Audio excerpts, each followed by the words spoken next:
Dans la buvette de Mont-Séraphine, autour d'une table basse, Turenne, le sieur de Long, les frères Socrate, Rémouleur et Masséna, instituteurs en retraite, les jumeaux Luther et Calvin, indissociables compères taffiateurs, refaisaient l'histoire, ou plutôt anesthésiaient leurs angoisses et purifiaient leur haleine insalubre au goût de l'absinthe additionné du breuvage préféré du père là-bas, l'ecclésiaste alchimiste des îles françaises d'Amérique. « Tiens, bois !»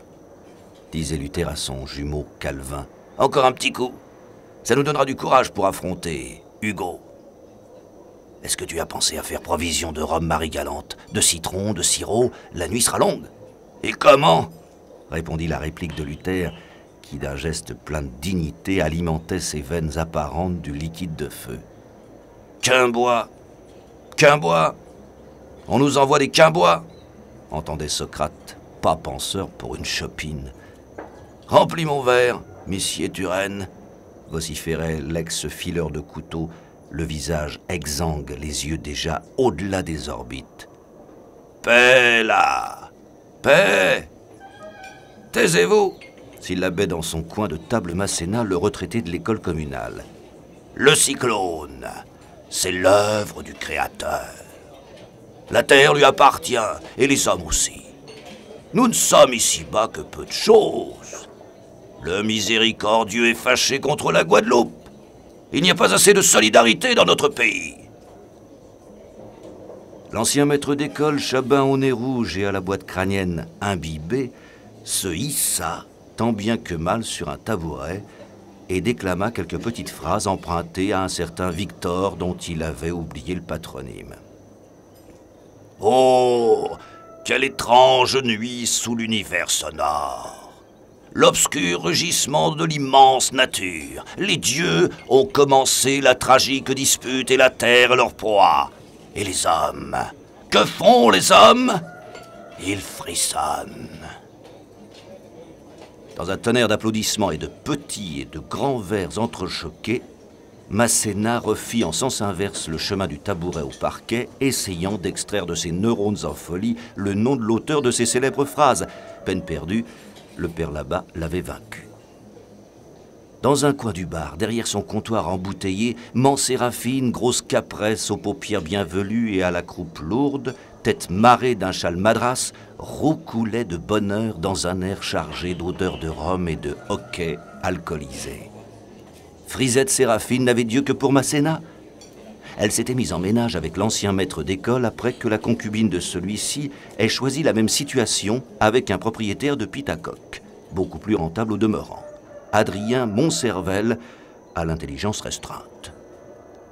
Masséna avait enlevé le morceau à la suite d'un pugilat mémorable sur la savane à mulets. Mont-Séraphine restait ébahie devant le langage fleuri, bel français de son Masséna. « Moi » répétait à qui voulait l'entendre, l'intellectuel campagnard à la face bouffie par l'addition des degrés, la structure mentale se modifiant à chaque gorgée de punch au citron.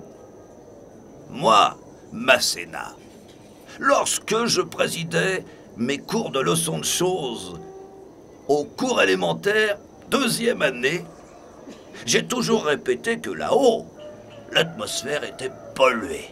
Oui, j'ai dit polluée par tous ces Spoutniks qu'on envoie dans le ciel. Ces engins, croyez-moi, perturbent l'intimité du Tout-Puissant.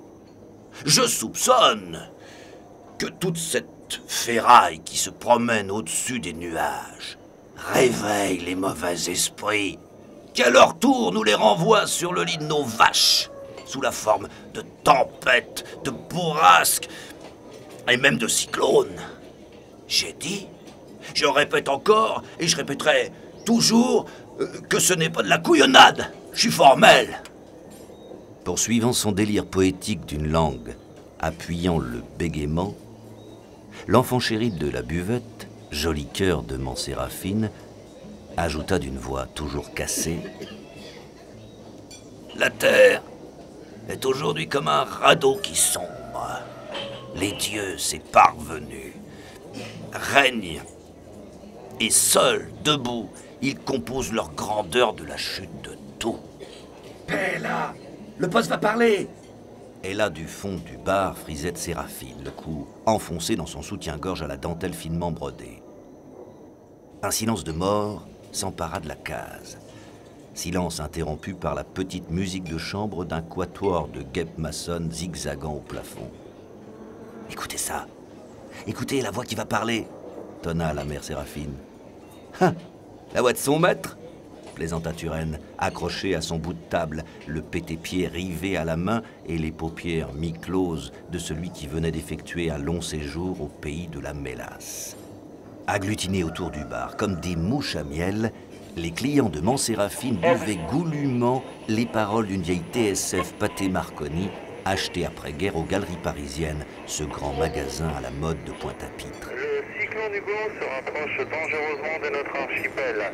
Il est accompagné de vents d'une violence inouïe soufflant à plus de 300 km/h. Séraphine écroula sa masse volumineuse sur une vieille chaise marron vernie, le corps secoué par une pétarade de sanglots. Socrate, le rémouleur, avait bondi au dehors pour contempler une dernière fois les immenses champs de canne avec leurs pompons d'argent se balançant au gré de l'Alizé, comme des danseuses de l'éose. Masséna n'avait pas sonné la retraite. Il semblait avoir perdu son visage humain. Il est vrai que l'annonce de l'avance du cyclone lui avait donné l'occasion de remporter une de ses plus belles victoires sur l'eau de feu. Raide, comme un piquet encore debout parmi ses troupes, le généralissimé du Lolo, qui jusqu'à ce jour n'avait pas capitulé devant la moindre boisson, venait d'ingurgiter son 16e punch de la journée. On était le samedi 16 septembre 89. Masséna baptisa ce petit dernier verre Hugo, en soupirant, les yeux dans les nuages.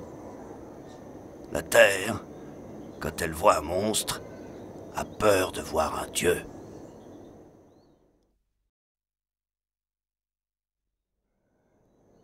Clémence était debout devant sa case, 3 plis d'inquiétude sur le front.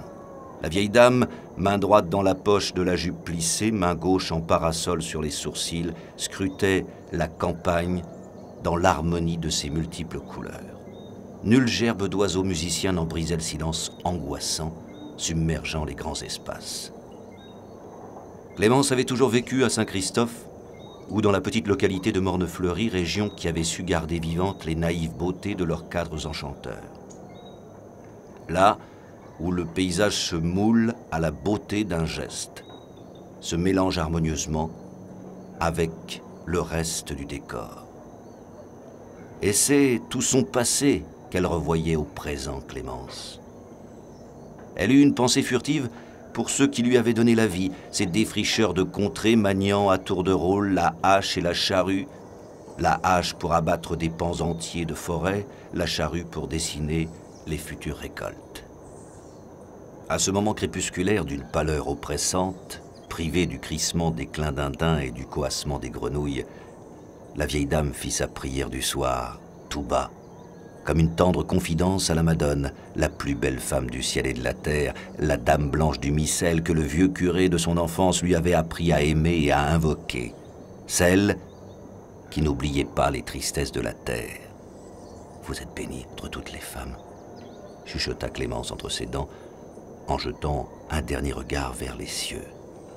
Loin de l'horizon, se dessinait le profil d'un temps calamiteux, un avant-goût des tourments du déluge annoncé. Le crépuscule exhalait un parfum de mystère, sorte de vertige ensorceleur vidant les cerveaux, tarissant la respiration, glaçant les veines. Le silence du dehors était quand même peuplé de plaintes d'animaux mal dans leur peau. Recroquevillé sur une chaise boiteuse dans le petit salon de sa case, Clémence était envahi par le désespoir. Les images pieuses pavoisant les cloisons semblaient sourdes à ses prières. L'espoir et la douleur du fond de son être avaient modelé dans sa poitrine une boule d'angoisse, saccadant le souffle, creusant les rides de sa vieille figure, gonflant ses paupières de l'insupportable détresse des pauvres. Clémence se signa une énième fois. La peur lui arrachait sauvagement le cœur.